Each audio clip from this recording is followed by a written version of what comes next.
مدینے کی بوڑھی خواتین کی ایک دعا ہے، اس کو البدور الصافرہ میں صفحہ نمبر 244 پہ درج کیا گیا ہے۔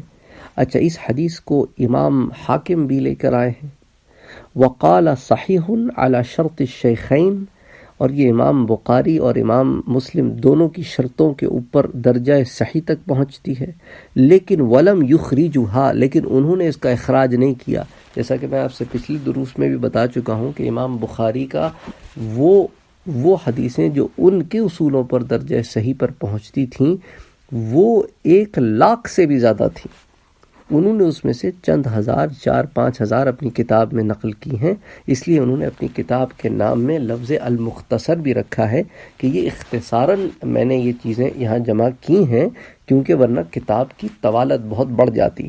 تو بہرحال تو یہ ان کی شرائط پر امام حاکم نے، تو امام حاکم کی جو حدیث کی کتاب ہے اس کو کہتے المستدرک ہے، اور اس کو بھی میں آپ سے پہلے بیان کر چکا ہوں کہ المستدرک وہ حدیث کی کتابیں ہوتی ہیں جس میں حدیث جمع کرنے کے اصول ایک امام خود نہیں بناتا بلکہ کسی اور امام سے لیتا ہے۔ تو امام حاکم نے جو المستدرک میں حدیثیں جمع کی ہیں وہ بخاری اور مسلم کے اصول پر جمع کی ہیں۔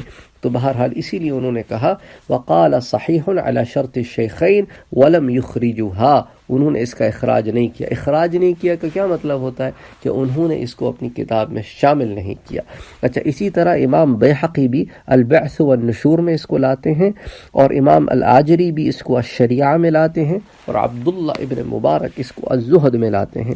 اچھا، حضرت انس رضی اللہ تعالی عنہ اس کے راوی ہیں، وہ فرماتے ہیں کہ میں عبید اللہ ابن زیاد کے پاس گیا، یہ کوفے کا گورنر تھا، اللہ معاف کرے، اللہ، یہی ہے نا وہ ابن زیاد جس کو آپ حضرت حسین کے قصے میں بھی سنتے ہیں، بعض سے عبداللہ ابن زیاد کہتے ہیں، بعض عبید اللہ ابن زیاد کہتے ہیں، تو ابن زیاد کے نام سے زیادہ مشہور ہے یہ۔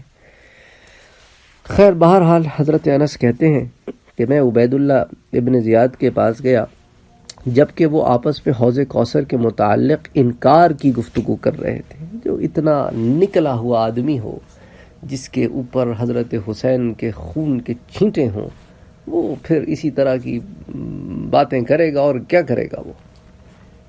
اللہ معاف کرے، اللہ سب کو ہدایت دے۔ بہرحال اس حدیث کو نقل کرنا یہاں مقصود ہے تاکہ ایک بات سامنے پتہ چل جائے کہ مدینے والوں کی ایمان کی کیفیت کیا تھی۔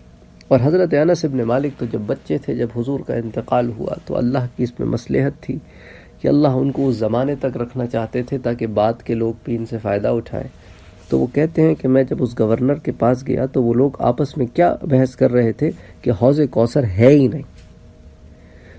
تو انہوں نے مجھ سے کہا، یعنی عبید اللہ ابن زیاد نے، حضرت انس بن مالک کہتے ہیں، مجھ سے کہا کہ اچھا آپ بتائیے حوض کوثر کے متعلق کیا کہتے ہیں۔ یعنی آپ یہ ایک بے ادبی کا انداز دیکھیں کہ یہ حوض کوثر ایسی تو کوئی چیز نہیں ہے کہ بھئی تمہارا کیا خیال ہے، تمہارا کیا خیال ہے۔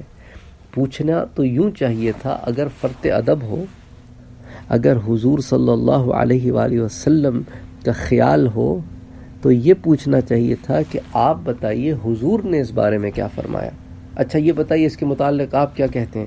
یعنی یہ کوئی میتھمیٹکس کا پرابلم ہو گیا، یا فزکس کا کوئی ایشو ہو گیا، یا پھر کوئی اقتصادی مسئلہ ہو گیا، اکنامیکل پرابلم ہو گیا، پولیٹیکل ایشو ہو گیا، جس پہ آپ لوگوں کی ٹاک شو میں رائے لے رہے ہیں۔